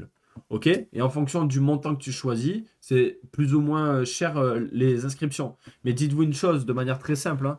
Si tu veux trader, par exemple, avec un capital de 6 000 euros, qui est 10 fois plus que ce que vous utilisez aujourd'hui, l'investissement, c'est 50 euros. Tu payes 50 euros, tu passes les phases d'évaluation, tu réussis les phases d'évaluation, tu as accès à un compte à 6 000 euros en réel. Les 6 000 euros, tu ne peux pas les retirer. Par contre, tu peux retirer tout le gain que tu fais au-dessus. Donc, tous les 14 jours, si tu trades avec 6 000 euros et tous les 14 jours, tu peux retirer. Le risque, c'est quoi? Le risque, c'est juste de ne pas réussir à faire les phases d'évaluation. Et les phases d'évaluation, pour le coup, il faut les faire accompagner. Accompagner, par exemple, de traders qui savent trader, qui vous envoient des signaux, savoir gérer le risque, etc. Mais est-ce qu'il vaut mieux se casser les dents avec un compte à fonds propres et essayer de gagner de l'argent avec 300 euros? Ou est-ce qu'il vaut mieux essayer de faire de l'argent avec un compte à 6000 où au final ton seul investissement est 50 euros et si, imaginons, tu réussis pas les deux phases, tu auras juste perdu 50 euros. Qu'est-ce que vous en pensez? Vous préférez 6000 ou 300 euros? Dites-moi. Parce que souvent, les gens, ils ne sont pas en propre firme parce que vous manquez d'informations par rapport aux propres firmes. Ok? Les propres firmes, souvent, c'est ouais, mais si, imaginons, je perds le capital, qu'est-ce qui se passe? Je dois les rembourser? Pas du tout. Tu as payé tes 50 euros pour passer les phases d'évaluation. Tu ne dois pas les rembourser. Toi, tu as payé. C'est comme si tu payais en fait pour passer le permis. Si tu réussis pas le permis, mais tu vas pas payer la voiture. Ok?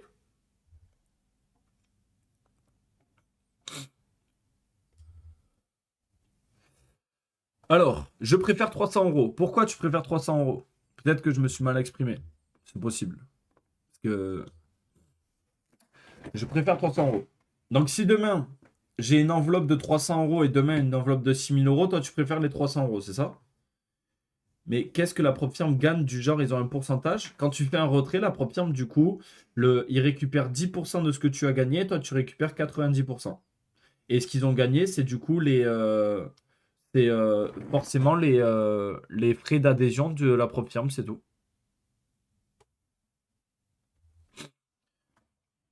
C'est différent des positions à effet de levier, nan, car t'as pas la pression pour les objectifs. T'as aucune pression, il n'y a même pas de temps pour valider le propre firme. Si tu mets un an à le valider, ils s'en foutent. En fait, c'est vraiment, pour imaginer la chose, les amis, propre firme, c'est comme si tu avais déposé 6000 euros, sauf que tu les as pas déposés. Donc en fait, tu t'enlèves la pression d'avoir déposé une somme, tu t'enlèves la pression d'avoir tout simplement euh, peur de perdre de l'argent, et en fait, tu as accès à un capital qui te permet de faire encore plus d'argent. On fait plus d'argent avec 6 000 euros qu'avec 300 euros, vous êtes d'accord avec moi? Parce que c'est difficile de passer les phases de test avec toutes les conditions. Oh, encore une fois, pour le coup, c'est un préjugé, frérot. C'est totalement faux. Dans ces cas-là, si c'est difficile de passer les phases de test, c'est difficile de trader au quotidien en réel. Je vais me former avant d'en prendre une, mais j'attends de tout comprendre et de réussir les gains en démo. Ah, mais les amis, je suis pas en train de vous dire qu'il faut passer en propre firme. Je suis pas en train de vous dire qu'il faut acheter une propre firme. Ce que je vous ai dit, je vous donne la route du succès depuis tout à l'heure. La route du succès, c'est je me forme, ok? Je suis accompagné, donc du coup, je pratique en démo pour voir si je gère bien la chose, si j'arrive à gérer le risque, la psychologie, les lots, si j'arrive à gérer en fait la rentabilité d'un trader, et ensuite je passe en réel. Mais quitte à passer en réel, autant passer en réel en se mettant dans les meilleures conditions possibles. Et personnellement, je préfère trader avec un capital à 6000 euros et passer des phases de test plutôt que de me faire chier avec un capital à 300 euros où je vais risquer en fait plus que le pourcentage que j'ai le droit de risquer. Et au final, pour gagner quoi? Avec 300 euros, vous ne ferez pas des 100 euros par mois, ce n'est pas vrai. Si vous faites du 100 euros par mois avec 300 euros, c'est que vous ne respectez pas le risque et qu'à un moment ou à un autre, vous allez cramer votre compte. Parce que vous vous rendez compte de combien c'est de pourcentage 100 euros par rapport à 300? Vous vous en rendez compte ou pas? Le pourcentage qu'il faut faire de gain? Donc, petite parenthèse terminée par rapport aux propres firmes et par rapport à la gestion du risque. Maintenant, vous connaissez mon avis par rapport à ça. Après, si vous voulez continuer à fond propre, honnêtement, je m'en fous, hein. Moi-même, j'ai fait l'erreur. Mais vous verrez que vous finirez tous par prendre un propre firme. Toutes et tous. Je le signe maintenant, je peux signer un papier, je mets chaque prénom. Vous finirez tous à prendre un propre firme. Pourquoi? Parce que vous allez voir que les propres firmes sont utilisées par des grands traders, sont utilisées par des personnes qui ont des compétences. Et souvent, les personnes qui n'utilisent pas les propres firmes sont des personnes qui sont soit été mal conseillées, soit des personnes qui ont tout simplement pas les bonnes informations. Donc après, faites vos propres recherches, pardon, mais c'est même conseillé par les plus grands traders. Et si on loupe les phases de test, on perd le compte. Ben, en gros, imaginons tu as acheté un compte à 50 euros. 50 euros, c'est 6 000 en gros. 6 000 de valeur. Tu réussis pas les phases de test parce que bon, ben, tu as fait n'importe quoi, bref. Mais tu as juste perdu tes 50 euros de départ. Tu préfères perdre 5 fois 50 euros ou une fois 300 euros? En gros, tu préfères avoir 5 chances ou une seule chance? Parce qu'en gros, c'est ça la différence entre les propres firmes et le capital en fonds propres. Tu comprends?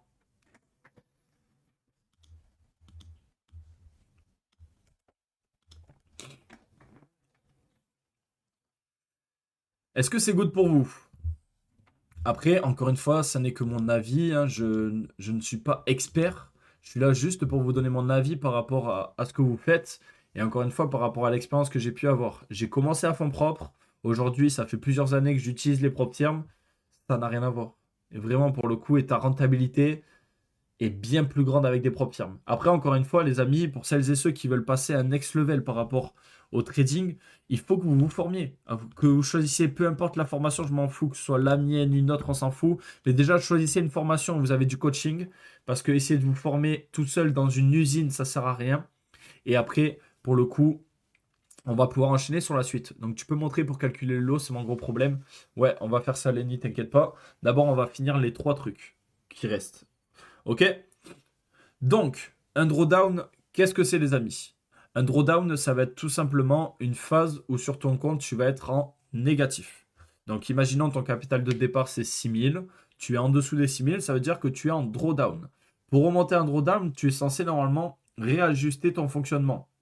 Personnellement, je vous donne ma technique pour remonter un drawdown assez rapidement et sans prise de tête. Donc, on va partir sur un capital à 6 000. Donc, 6 000 de valeur. OK? Entre, donc du coup, moins 2%, moins 2% sur les 6 000. Donc ça veut dire que je suis passé de 6 000, j'ai perdu moins 2% dessus. Ce que je vais faire, c'est que je vais tout simplement réduire mon risque. Donc au lieu de trader avec 1%, je vais trader avec 0,5%. Si je descends à moins 4, ce que je vais faire, c'est que je vais rester à 0,5%. Par contre, je vais trader avec un capital moins élevé. Donc en fait, je vais calculer mes lots pour un capital, par exemple, à 5 000 euros. Comme ça, en fait, je vais risquer moins. Et en plus de ça, le risque reste le même. OK? Et ensuite, si je descends en dessous des moins 6%, ce que je vais faire, c'est que je vais rester sur du 0,5% et sur un capital réduit par rapport au mien. Mais par contre, je vais aller chercher des profits beaucoup plus courts. Ok, donc je vais aller chercher par exemple double TP1. Au lieu d'aller chercher TP1, TP2, TP3 ou des longues positions, je vais me rassurer en allant chercher tout simplement des profits beaucoup plus courts et beaucoup plus simples à atteindre. Ok? Donc voilà ma gestion du drawdown. Le but, c'est que vous ajustiez votre risque par rapport à la situation dans laquelle vous êtes. Et pour ça, vous devez tout simplement recalculer vos lots, recalculer le risque et réavancer par rapport à ça. Ok?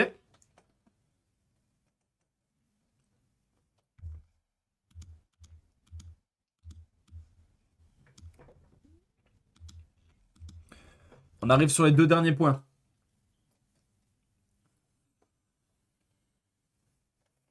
Alors, attendez, j'arrive.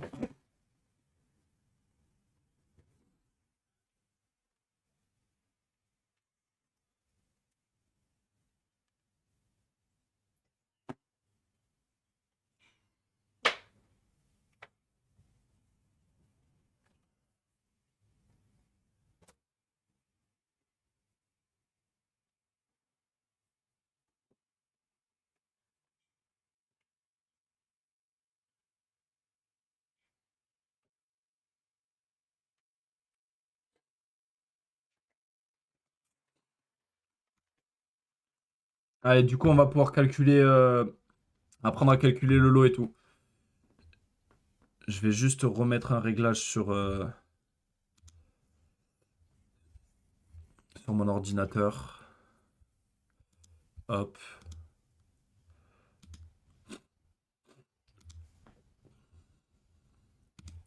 Allez, c'est parti. Donc, on aborde les deux dernières thématiques qui vont ensemble, les amis. C'est tout simplement qu'est-ce que l'overtrading et qu'est-ce que le trade revenge. Donc, l'overtrading et le trade revenge, ça va être tout simplement deux termes qui vont ensemble. Parce que l'overtrading, ça va être le fait de surtrader. Donc, imaginons tu as un objectif de perte à la journée, qui est par exemple de 2% la journée. Et bien, toi, en fait, tu ne vas pas accepter de perdre. Tu ne vas pas accepter de finir ta journée en rouge. Et du coup, tu vas vouloir continuer, tu vas vouloir essayer de rattraper ta journée, tu vas rentrer dans une psychologie qui va s'appeler l'effet boule de neige. Cet effet boule de neige, vous l'avez tous connu normalement une fois dans votre vie ou plusieurs fois. Personnellement, c'est ce qui a permis de cramer plusieurs comptes au départ. C'est tout simplement le fait de ne jamais accepter de finir une journée en rouge et donc du coup de tout le temps vouloir relancer un dernier trade pour rattraper la perte d'avant. Ok? Et au final, le fait de essayer de rattraper la perte d'avant fait que tu es encore plus en perte et donc du coup tu creuses ta tombe sans t'en rendre compte. Et au final, tu finis ta journée en full négatif parce que en fait tu n'étais pas arrêté sur les moins 2%. Donc là, meilleure des façons de vouloir trader de manière safe et sans prendre de risques bêtes et sans faire d'overtrading et de trade revenge, ça va être tout simplement le fait de respecter cette règle de moins 2% la journée, moins 4% la semaine et de poser son téléphone à partir du moment où tu as tout simplement perdu.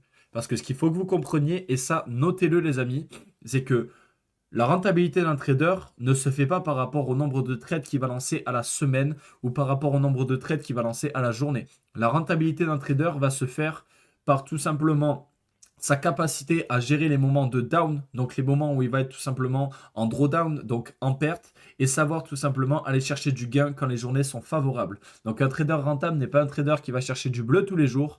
Un trader rentable est un trader qui accepte autant le rouge que le bleu dans son portefeuille.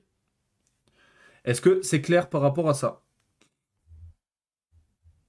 Et je pense que vous avez toutes et tous déjà connu, vous avez toutes et tous déjà connu cette phase.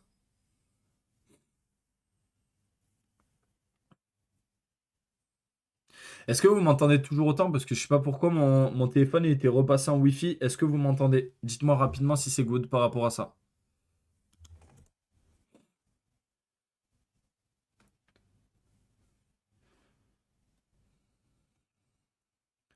Allez, parfait. C'est normal que ça ait coupé, c'est parce que il était passé en Wi-Fi. Donc maintenant, je vais vous montrer comment calculer les lots.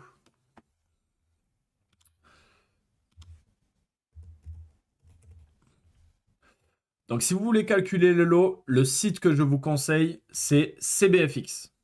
Donc quand vous allez sur le site CBFX, vous allez voir, donc du coup, vous avez la plateforme qui va s'ouvrir. Sur CBFX, du coup, ce qui nous intéresse, c'est d'aller dans l'espace outils. Quand vous êtes sur l'espace outils, vous allez dans calculateur de la taille, de la position et du risque. Et quand vous êtes dessus, vous allez voir, on va avoir des informations à remplir. OK? Donc les informations à remplir, ça va être très simple. Numéro 1, l'instrument. L'instrument, du coup, c'est le XOUSD si vous tradez le gold ou l'autre paire de devises. La devise de dépôt, vous laissez tout le temps dollar des États-Unis, vous touchez à rien. Troisième chose, vous avez le prix d'ouverture. Donc le prix d'ouverture, ça va être le prix où on va acheter. On va mettre par exemple 4950. Le prix de stop loss, ben, du coup, c'est le prix où on veut que le marché s'arrête. Et c'est ici que c'est le plus important parce que c'est le SL qui va définir tout simplement notre lot. Donc on va mettre par exemple un SL de tout simplement 5 pips. Donc en gros, prix d'ouverture 4950, stop loss 4955. Le solde du compte, vous allez mettre du coup 10 000. Et le risque, vous allez mettre du coup 0,5%. Parce que imaginons on prend TP1, TP2, ça va vous donner donc ce fameux risque. Vous faites calculer. Dans la taille de lot, vous allez mettre tout simplement, dans la taille du contrat, vous allez mettre 100. Et vous calculez et ça vous donne donc du coup un lot de 0,1. Donc ce qui veut dire qu'aujourd'hui, si je veux prendre un trade sur le gold avec 50 pips de SL, on va être sur 0,1. Ne vous inquiétez pas pour ceux qui ne voient pas l'écran. J'ai fait exprès de calculer le lot directement sur l'ordi pour que vous puissiez voir la vidéo directement sur TikTok. Ok? Parce que l'affichage de mon écran n'est pas bon pour TikTok. Donc du coup, j'ai tourné la vidéo et vous inquiétez pas, après l'appel, je mettrai la vidéo comment calculer le lot directement sur mon TikTok pour que vous puissiez la voir. Ok? Est-ce que c'est ok là-dessus, les amis? Pour ceux qui sont sur TikTok, est-ce que c'est OK là-dessus? Merci à toutes les personnes qui se sont abonnées sur Twitch, ça fait plaisir. On a pas mal de personnes qui commencent à s'abonner, c'est top. Merci à vous. OK? Donc je vous ai mis là, je vais vous mettre la vidéo comment calculer le lot, mais c'est très très important que vous mettiez les bonnes valeurs. OK? Quand on calcule le lot, on ne met pas les valeurs au hasard. OK? Si le trader met qu'il y a 50 pips de SL, on met 50 pips en SL. Ça donne les 2% du coup. Mais en fait, la seule chose qu'il faut que tu regardes, c'est combien de TP a été envoyé par le trader. Si le trader a annoncé 3 TP, il faut que en risque, vous mettiez 0,33%. Si le trader a annoncé 2 TP, on met 0,5%. Si le trader a annoncé qu'un seul TP, on met 1%. Le but, c'est que le cumul des trades fasse 1% dans tous les cas. OK?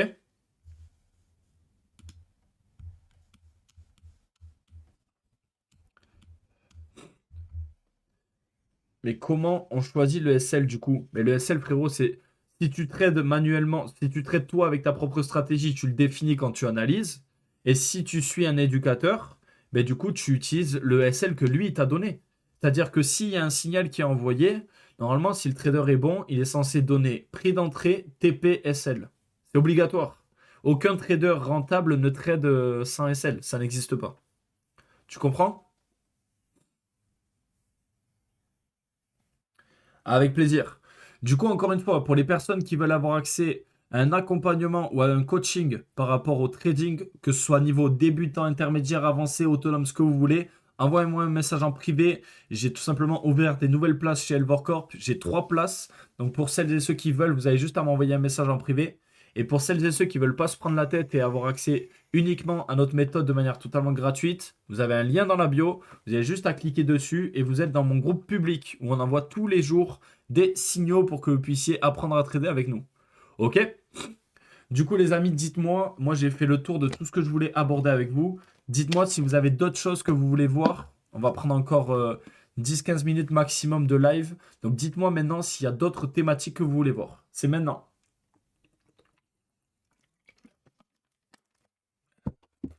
Les OB, ok. Pour les autres.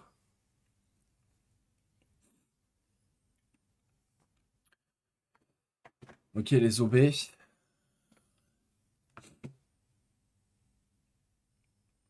OB valable. Tu traites sur quelle propre firme? Raise My Fund et Funding Pips. Pour celles et ceux qui veulent acheter un propre firme, vous pouvez aussi m'envoyer un message en privé. Raise My Fund et Funding Pips sont partenaires officiels de ma société. Donc je peux vous avoir des avantages si vous le souhaitez. Donc du coup, seulement les OB pour l'instant. Que vous soyez sur Twitch ou sur TikTok, n'hésitez pas à me dire hein, s'il y a autre chose que vous voulez voir. J'aimerais mieux comprendre les OB et FVG. Ok, OB, FVG.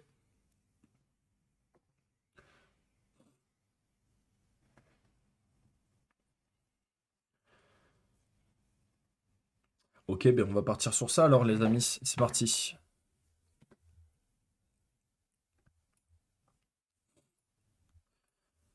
Allez.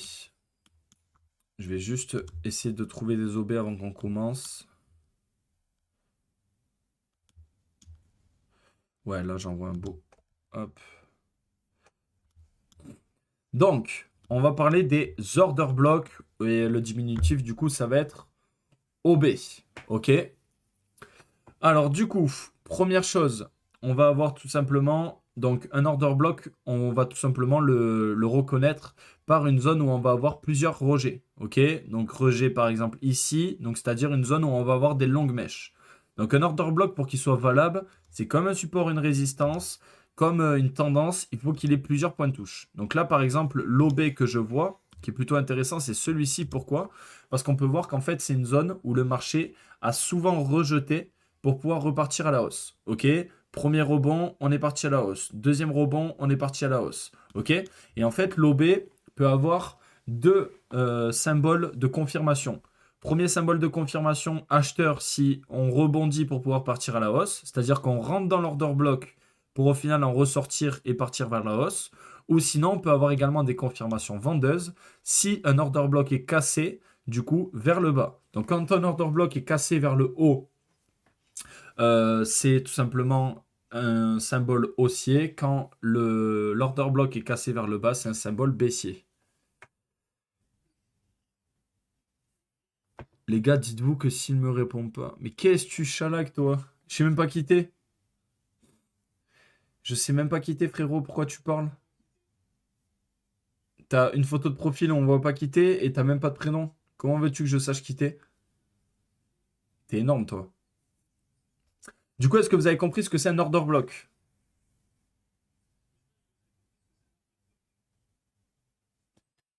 Dites-moi si c'est OK.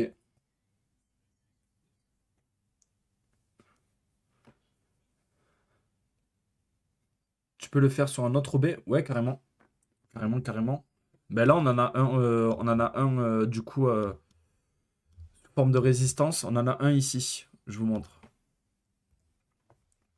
Alors, ici, on a un autre order block à ce niveau-là. Bam. Donc là, on a du coup cet order block qui est intéressant aussi. Pourquoi? Parce que en gros, on a un marché qui va tout simplement venir rejeter partir vers la vente, re-rentrer et repartir vers la vente. Donc en fait, les OB, pardon, j'avais mal mis au bon endroit. Du coup, on est sur une zone en fait comme de résistance. Mais en fait, une résistance, ça va être une ligne qu'on va placer sur le corps des bougies. Un order block, tu vas prendre le corps et les mèches. Et le but, c'est de chercher en fait des zones où le marché va accumuler et va pas réussir à aller plus haut ou plus bas. Donc des zones en fait où le marché va rebondir pour aller dans un sens comme dans l'autre. Ok, mais réponds-moi pourquoi j'ai pas reçu mon payout alors que j'ai tout suivi et j'ai tout respecté. Mais déjà, tu parles de quelle propre firme? Je comprends pas. Je ne sais même pas qui tu es, frérot. Genre, c'est une dinguerie de venir sur un live comme ça et de dire n'importe en fait.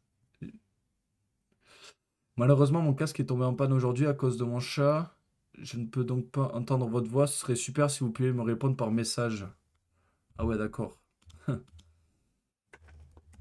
Dis-moi. Du coup, est-ce que c'est good par rapport à l'OB? Oui, mais le SL, si le prix ne revient pas dans l'OB, que faire? En fait, regardez, vous avez deux options. Je vais vous montrer sur tableau blanc, ce sera bien plus simple. Ok? Allez, c'est parti. Voilà. Donc là, on va dire qu'on a un OB. Ok? Là, on va dire qu'on a un joli order block. Donc on a le marché qui est baissier. Ok? Donc il fait ça, le marché baissier. Hop, hop, il rentre dans l'OB. D'accord? Donc à partir du moment où il est dans l'OB, nous, ce qui nous intéresse, ça va être tout simplement de partir du coup soit sur un potentiel achat. Donc ça veut dire que le marché va sortir, faire son pullback et repartir à la hausse. Ok? Soit avoir donc du coup une continuation, donc c'est-à-dire un breakout, donc une cassure. Et donc dans ces cas-là, en fait, le marché il va faire ça, le pullback, et donc du coup partir à la vente. Donc en fait, un order block va vous permettre tout simplement d'identifier des zones où le marché peut avoir soit un retournement de tendance, soit tout simplement une continuité avec un breakout. C'est pour ça qu'on utilise les order blocks comme zone tout simplement de retournement ou de zone de continuation. Est-ce que c'est good? Comment tu sais s'il va partir en haussier ou baissier? Ben, quand il casse l'order block vers le bas et qu'il clôture en dessous, baissier. Quand il casse l'order block vers le haut et qu'il clôture au-dessus, haussier. Ok, Pablo? Exactement. En fait, il va dans l'order block, il récupère la liquidité. Souvent, il fait même une accumulation, c'est-à-dire une zone de range, on l'a vu tout à l'heure. Et après, cassure vers le haut, pullback, on se place. Cassure vers le bas, pullback, on se place. Tout simplement. Ok?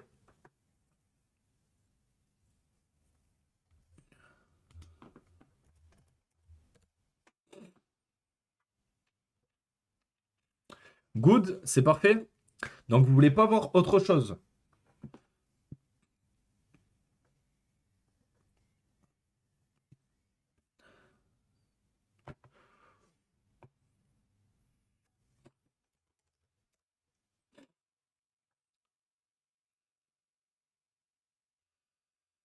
Je regarde si je loupé aucune question. Je sais que ça. Bon, bah, on est pas mal là. On est pas mal, les amis. Merci pour toutes ces explications, c'est génial. Avec plaisir.